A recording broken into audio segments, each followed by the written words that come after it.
ഇതൊരു നാടൻ ഒഴിച്ച് കറിയാണ് കേട്ടോ. നമ്മുടെ ഈ ഒരു പയറും മാങ്ങയും വെച്ചിട്ടാണ് ചെയ്യുന്നത്. ആദ്യം പയറൊന്ന് വറുത്തെടുക്കാം. വറുത്തെടുത്തതിന് ശേഷം കഴുകിയിട്ട് നമുക്ക് കുക്കറിലേക്ക് ഇട്ടിട്ട് ആവശ്യത്തിന് വെള്ളം ഒഴിച്ച് കൊടുക്കാം. ഉപ്പും മഞ്ഞൾപ്പൊടി ഇട്ടിട്ട് ഇതൊന്ന് വേവിച്ചെടുക്കാം. ഒരു 4-5 വിസിൽ വേണം കേട്ടോ.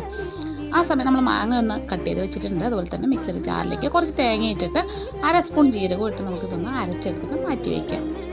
അപ്പോൾ ആ സ്റ്റീമൊക്കെ പോയിട്ടുണ്ട്. നമുക്ക് കുക്കറൊന്ന് തുറക്കാം. അപ്പോൾ നമ്മുടെ പയർ ഇതായത് നന്നായിട്ട് വെന്ത് കിട്ടിയിട്ടുണ്ട്. അതിലേക്ക് നമ്മൾ ആവശ്യമുള്ള മുളക് പൊടിയും മല്ലിപ്പൊടിയും ചേർക്കുന്നുണ്ട്. അപ്പോൾ 1 സ്പൂൺ മുളക് പൊടിയും 1 സ്പൂൺ മല്ലിപ്പൊടി ഇട്ട് കൊടുക്കുന്നുണ്ട്. കുറച്ച് വെള്ളം ഒഴിച്ചിട്ട് ഇതൊന്ന് നന്നായിട്ട് തിളച്ച് വരട്ടെ. തിളച്ച് വരുന്ന സമയത്ത് നമുക്ക് എടുത്ത് വെച്ചിരുന്നത് മാങ്ങ കൂടി ഇട്ട് കൊടുക്കാം.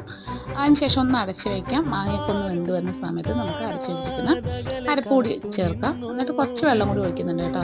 ഇതിൽ ഉപ്പ് കുറവായതുകൊണ്ട് ആവശ്യത്തിന് ഉപ്പ് കൂടി ഇട്ട് കൊടുത്തിട്ട് നന്നായിട്ട് തിളച്ചതിന് ശേഷം ഒരു ചട്ടിയിലേക്ക് വെളിച്ചെണ്ണ ഒഴിച്ചിട്ട് കുറച്ച് കടുകും വെളുത്തുള്ളി ചതച്ചിട്ടും കറിവേപ്പില ഇട്ടിട്ട് താളിച്ചിട്ട് നമ്മുടെ കറി ഇതിലേക്ക് ഒഴിച്ചു കൊടുക്കാം. ചോറിനോടൊപ്പം നല്ല ടേസ്റ്റി ആയിട്ടുള്ളൊരു കറിയാണ്. ട്രൈ ചെയ്ത് നോക്കിയിട്ട് ഫീഡ്ബാക്ക് അറിയിക്കണേ. ഇഷ്ടമായെങ്കിൽ ഒന്ന് ലൈക്ക് ചെയ്യണേ.